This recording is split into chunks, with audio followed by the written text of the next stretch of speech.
Oké, het is 5 minuten over 11. Allemaal van harte welkom. Namens de curatoren, namens de nieuwe eigenaren Sionsberg 2.0 en namens het Friesland. We starten zo met de heer Hans Silvius, die iets gaat vertellen over de afgelopen 2 weken. Wat er allemaal gebeurd is. Dan vertellen de nieuwe eigenaren over de zorg die geleverd gaat worden in Sionsberg 2.0. Dan komen ze alle 3 voor aan het woord. En we sluiten af met Diana Monissen die iets vertelt over de zorginkoop vanuit de Friesland. Een paar logistieke dingen. Er zijn straks broodjes. Altijd goed om te weten. We hebben na afloop een aantal mensen die hebben aangegeven graag een 1-op-1 interview te willen doen. Dat hebben we genoteerd. Dat gaan we zo met jullie regelen. En we verwachten uiterlijk 12:30 ongeveer afgerond te zijn. Maar dat hangt er een beetje vanaf hoeveel vragen er zijn na afloop en hoe het allemaal loopt. Ja, gaan we starten. Geef ik meneer Silvius het woord. Ja, dankjewel Rob. Van harte welkom allemaal. Ja, het is een genoegen om vandaag goed nieuws te kunnen vertellen. In mijn beroep moet ik heel vaak slecht nieuws vertellen, maar het is nu een moment voor goed nieuws. Wat er gebeurd is het volgende: 28 november, dat is precies 8 weken geleden, is Passana failliet gegaan, waarvan dit ziekenhuis een onderdeel vormt. En ik kan u wel zeggen dat is een uitdagende klus geweest voor curatoren. Het is een veelomvattend bedrijf, niet alleen het ziekenhuis, we hebben ook nog een hele grote ouderenzorg. Er werken in totaal 1600 mensen. Het is een bedrijf met een miljoenen omzet, met daar ook een aan verbonden complex vermogen. En voor curatoren is dat een uitdagende situatie. Die uitdaging is denk ik nog een keer vergroot door het feit dat het een emotiedossier is. Er zijn erg veel emoties verbonden aan de Sionsberg. Dokkum is trots op zijn ziekenhuis en ik denk ook terecht. En Dokkum doet ook heel veel aan om dat ziekenhuis te behouden. Nou, die missie hebben wij serieus genomen en we zijn vanaf dag 1 begonnen met de instandhouding van de voorziening als zodanig. Dus de polykliniek is open gebleven.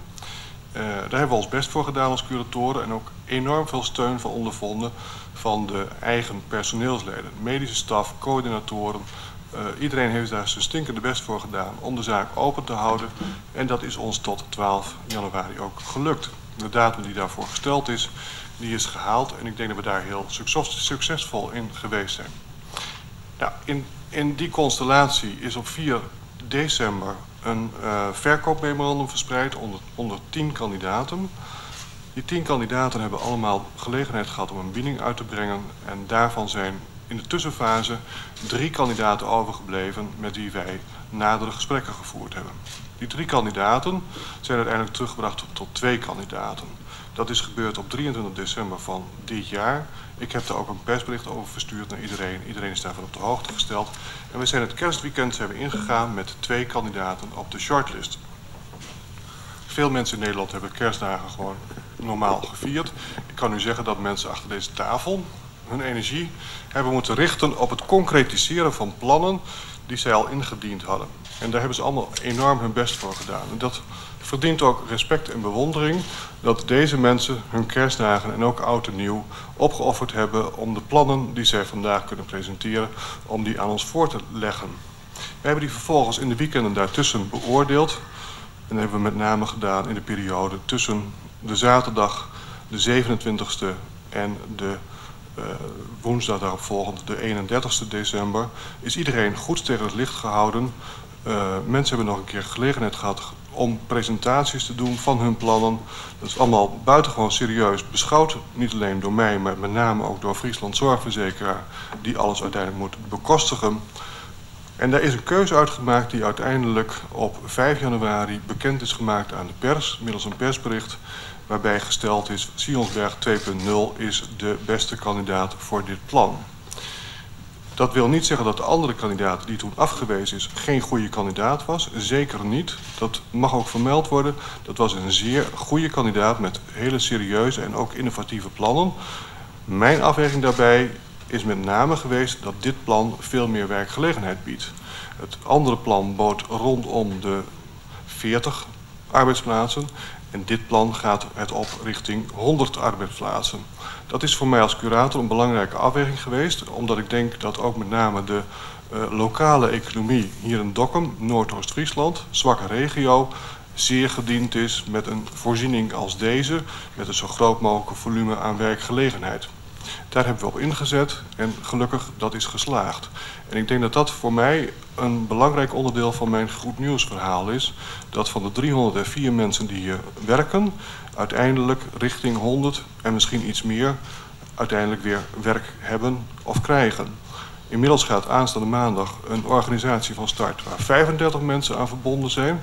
En het tempo zit er redelijk goed in. Ik hoop ook dat dat van dag tot dag gaat aangroeien richting die 100 mensen. Daar hebben we op ingezet en ik ben er heel blij om dat dat, naar het zich nu laat aanzien, ook allemaal gaat slagen. Maar goed, dat is dan niet meer aan mij. Ik trek mij daaruit terug. Ik heb geen rol in die doorstart, dus ik geef graag het woord door aan de partijen die de doorstart gaan realiseren. Ik weet niet of je aanstaat. Ja. Goedemorgen allemaal. Fijn dat we hier kunnen zijn op dit moment. Wij zitten hier met 3 partijen aan tafel. En dat is Igor Tulevski, Cardiocentra Nederland, Luc Winter, DC Groep en Anke Huizinga, Zuidoostzorg. En we zitten hier niet zomaar. We zitten hier omdat wij met elkaar een plan hebben bedacht voor Noordoost-Friesland. Samen zijn wij van plan en samen betekent dan ook met de medische specialisten die hier ook aanwezig zijn. Samen willen wij een innovatief centrum gaan maken voor Noordoost-Friesland.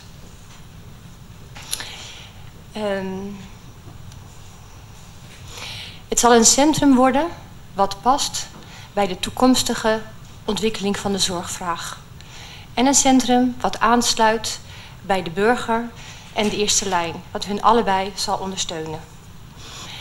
Afgelopen zaterdag was er een dag, de Zielsbergdag heette het. Daar heeft Marjan Kaljouw een presentatie gehouden. Zij heeft toen aan de hand van de broedplaats en het TNO-rapport inzage gegeven in de demografische ontwikkeling en de zorgvraagontwikkeling. En wat helder is, is dat Noordoost-Friesland vergrijst. En een vergrijzing, voor een deel kennen wij hier natuurlijk ook gewoon zorgvragen die bij vergrijzing passen. Maar de toenemende vergrijzing zal maken dat we op een andere manier moeten gaan kijken naar de ondersteuning, de zorg en de behandeling die wij hier bieden. En ik weet niet of je kan zeggen dat het een nieuwe vraag is. Want wat ik al zeg, het is een bestaande vraag. Maar die vraag zal enorm toenemen. En dat heeft ook effect op het aanbod wat we met elkaar zullen moeten leveren. En wij zijn voornemens om samen, en dan bedoel ik even de tafel, maar samen bedoel ik ook de burger, de medisch specialisten, de huisartsen, om samen een aanbod, een antwoord te gaan geven op deze vraag. En daar gaan we de komende weken en maanden en jaren mee beginnen.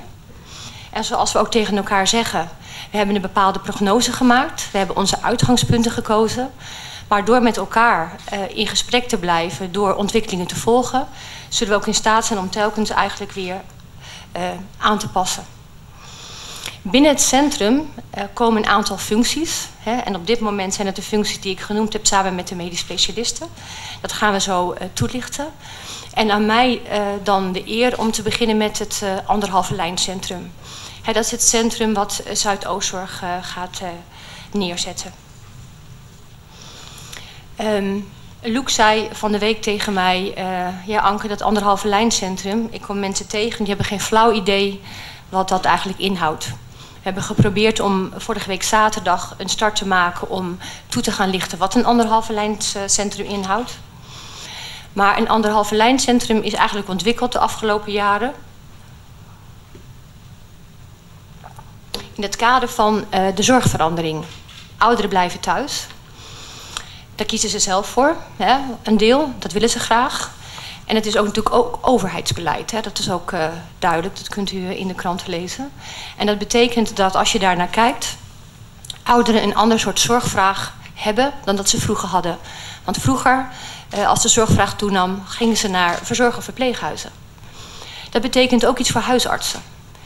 Want als ouderen langer thuis blijven, betekent dat huisartsen ook een andere verantwoordelijkheid, een grotere verantwoordelijkheid krijgen. En het 1,5 lijn centrum is gemaakt om de ouderen en de huisartsen te ondersteunen. Het centrum kent een netwerkopzetgedachte. Dus dat betekent dat Zuidoostzorg niet voornemens is om daar alle diensten zelf te gaan leveren. Absoluut niet. Ze wil graag met anderen. En dat betekent de anderen die aan tafel zitten en de genoemde partijen. Maar zeker ook lokaal. Met de burgers, met de ouderen. Gaan bepalen wat er nodig is. En samen in een netwerkconstructie dat centrum vorm te gaan geven. In het gebouw de Zionsberg. En nu denkt u misschien, ja, wat bedoel je dan eigenlijk? Ik ga wat voorbeelden noemen. Als je kijkt naar ouderen, dan wordt preventie heel erg belangrijk. Preventie op het gebied van bijvoorbeeld bewegen, voeding, advies. Dus als daar behoefte aan is, dan worden de activiteiten op het gebied van bewegen georganiseerd. Dat kan met commerciële partijen, dat kan met andere groepen zijn, het kan met heel veel verschillende. Daar gaan we een keuze in maken. Hetzelfde geldt voor voeding, mondchecks, advies op het gebied van medicatie. Maar het kan ook gewoon een vraag zijn dat ouderen zeggen, er verandert zoveel met betrekking tot de zorg, we willen graag geïnformeerd worden. Of hoe zit het nou eigenlijk met de gemeente? Aan dat soort dingen kunt u denken. Daarnaast ondersteunen we de huisarts. En ik noem een aantal voorbeelden die ook bij de Zorginkoop de Friesland op dit moment ook aangeboden worden. Huisartsenbedden. Dat is ook in die Zionsdag zaterdag een aantal keren teruggekomen. Kleine verrichtingen. Meekijkconsulten. Dat zijn allemaal voorbeelden. Maar het centrum gaat ook gewoon over ontmoeten. En soms gewoon over commerciële partijen die diensten leveren die heel erg aansluiten bij een zorgvraag. Gewoon iets simpels. Een gehoorapparaat. Als je naar de KNO-arts bent geweest. Nou, aan dat soort dingen kunt u denken. We zijn al voorzichtig begonnen om te kijken wat de mogelijkheden zijn. We hebben folders meegenomen van Soenens in Drachten. Maar ik vind het heel erg belangrijk om op te merken dat dit centrum niet een soort Soenens wordt. Het kent het concept van het anderhalve lijncentrum, maar het zal worden een centrum wat Noordoost-Friesland en Dokkum nodig heeft. Want het kent een regionale functie. Dus we gaan met elkaar bouwen. En ook daar gaan we de komende weken mee beginnen. De maanden en de jaren. Het mooie nieuws vind ik dat we in Drachten inmiddels 45 netwerkpartijen hebben. En ik verwacht dat we dat hier zeker ook gaan halen. Ik geef het woord aan Igor. Goedemorgen, mijn naam is Igor Zulewski, ik ben cardioloog en ik vertegenwoordig hier Cardiologiecentra Nederland. En ik zal de komende tijd de medisch specialistische bedrijven hier leiding geven. Ik vind het belangrijk om een aantal zaken met jullie door te nemen. En ik ben met name benieuwd naar de vragen die jullie willen stellen, want daar gaat het om. Want wij willen één ding van jullie, wij willen gewoon luisteren wat de wensen hier zijn. Wij gaan hier een bedrijf neerzetten waar nette zorg wordt geleverd en een duurzaam bedrijf, want daar hebben we behoefte aan. De maatschappij en de geneeskunde veranderen heel snel en dat nemen wij heel serieus. En daar moet je niet alleen maar willen innoveren, maar moet je ook bereid zijn om ook te veranderen. En de medisch specialisten in dit ziekenhuis hebben laten zien dat ze in staat zijn om hun eigen vlees te snijden en dat is heel bijzonder. Dat betekent dat deze mensen in staat zijn om te veranderen. Wij vinden één ding heel belangrijk en dat is de patiënt moet hier terugkomen. En de patiënt gaat hier terugkomen omdat wij gaan zorgen dat het vertrouwen van de patiënt en van de populatie terugkomt bij ons. En dat gaan we doen met heel hard werken. Dat is het enige wat ik kan beloven, is dat wij hier echt gaan zorgen dat echt een goede zorg wordt geleverd. Voor ons is heel belangrijk de samenwerking met de eerste lijn, met de huisartsen. Want de huisartsen moeten geen twijfels hebben waar de patiënt naartoe moet. De patiënt van deze regio moet naar één plek en dat is Zionsberg. Wij gaan zorgen dat hier gewoon goede zorg wordt geleverd en dat wij de vraag van de huisarts en van de patiënt netjes gaan beantwoorden. Wij gaan ook in een soort netwerk functioneren, dus we gaan samenwerken met Anke, met name ook met de eerste lijn, maar ook met de ziekenhuizen om ons heen. Want het is belangrijk dat men begrijpt dat zorg leveren hoeft niet alles op één plek plaats te vinden. We moeten zorgen dat de zorg goed geleverd wordt.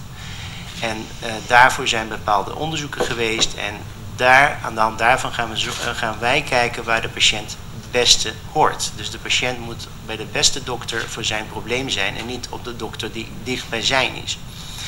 En daarvoor hebben we de steun van alle partijen die aan deze tafel zitten. Ik zou eigenlijk heel blij zijn om met jullie allemaal pas op een jaar te praten over wat wij gedaan hebben. Dus ik ga hiermee stoppen en ik sta over voor jullie vragen zo meteen.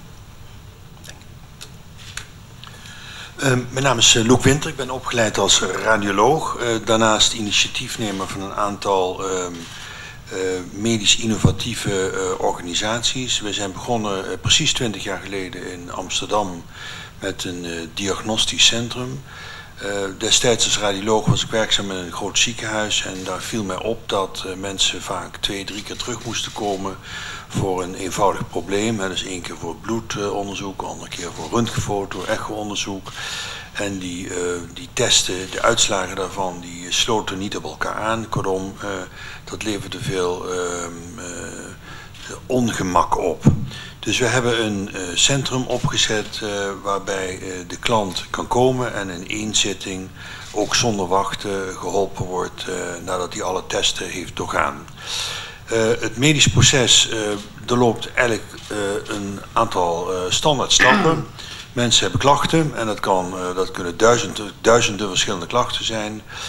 Vervolgens is er een diagnostisch traject. Mensen willen weten wat ze hebben. En wanneer willen ze dat weten? Dat willen ze meteen weten. In de traditionele ziekenhuissetting is dat aanbod vaak gefragmenteerd, wat ik u net vertelde. In een one-stop shop aanpak kunnen mensen op 1 plek terecht en kunnen ze snel geholpen worden. Het diagnostisch proces kent eigenlijk maar 6, 7 verschillende stappen. De röntgenfoto, echografie, CT-scanning, MRI, bloedonderzoek. En in relatie met het groot aantal klachten is dat een trechter. En als je die snel doorloopt, dan weet je dus snel wat je hebt en welke therapieën, daar zijn er ook weer een heel veelvoud van, je moet doorlopen. Wij willen volgens die moderne opzet van een diagnostisch centrum daar ook hier in huis invulling aan geven. We hebben daar brede steun van huisartsen en ook specialisten. Dus wat u van ons kan verwachten is dat die zo belangrijke diagnostiek, omdat je gewoon wil weten wat je hebt en wanneer wil je dat weten, dat wil je nu weten. En je wil niet 3 keer terugkomen, maar je wilt op dezelfde dag weten.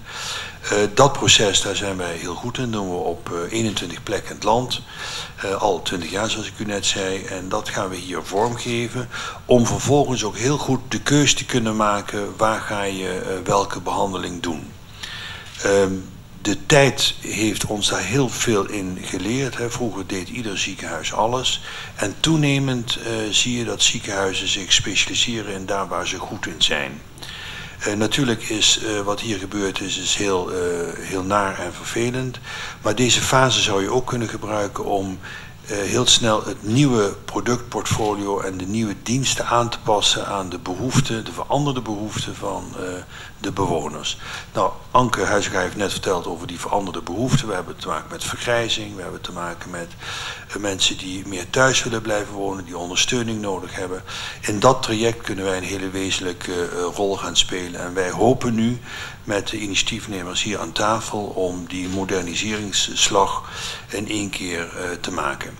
We hebben goede relaties opgebouwd de afgelopen periode met omliggende ziekenhuizen als het gaat om de meer complexe zorg. We hebben heel goed gekeken naar de huisartsenopvang hier in huis om heel goed te kunnen triëren welke zorg moet je waar doen. De veel voorkomende zorg gericht rondom de ouderen gaan en blijven we hier doen, gaan we beter doen, gaan we innovatiever doen. Daar waar er ingewikkelde operaties nodig zijn, daar waar er hebben we samenwerkingen met de omliggende ziekenhuizen Leeuwarden en Drachten. Nou, dat is even in het kort. Wij gaan op hele korte termijn een open dag organiseren. Waarschijnlijk volgende week al, daar hoort u nader van. Waarbij een ieder welkom is om vragen te stellen, om te kijken hoe wij dat gaan invullen. Nog niet alles is gerealiseerd, dat zult u zich ook beseffen. Dus we gaan een aantal verbouwingen doen, we gaan een aantal investeringen doen. En dat geldt dan met name aan de kant van de diagnostiek en de ouderenzorg. En naar verwachting zal dat proces in 12 tot 24 maanden duren. En dan staat het Sionsberg 2.0 zoals wij van zins zijn. En we hopen daarmee een goed antwoord te geven op de zorgvraag die er de komende decennia in de regio is. Dank voor uw aandacht. Diana. Ja, aan mij ook om iets over het prachtige nieuwe initiatief te zeggen. Laat ik beginnen te zeggen dat ik buitengewoon veel vertrouwen heb in deze 3 partijen. En dat is natuurlijk in 1 partij vervat Sionsberg 2.0. En het heet natuurlijk ook niet voor niets de Sionsberg 2.0. Dat geeft de vernieuwing en de innovatie aan. De curator die zei het al, we hebben veel partijen voorbij zien komen. We hebben uiteindelijk hiervoor met elkaar gekozen en daar ben ik blij om. En de vreugde zit in een aantal zaken. Op de eerste plaats ben ik blij dat er meer zorg wordt gecontracteerd dan dat wij dachten ten tijde van de curatie. Op de tweede plaats ben ik verheugd dat dat inderdaad zoveel effecten heeft op de werkgelegenheid.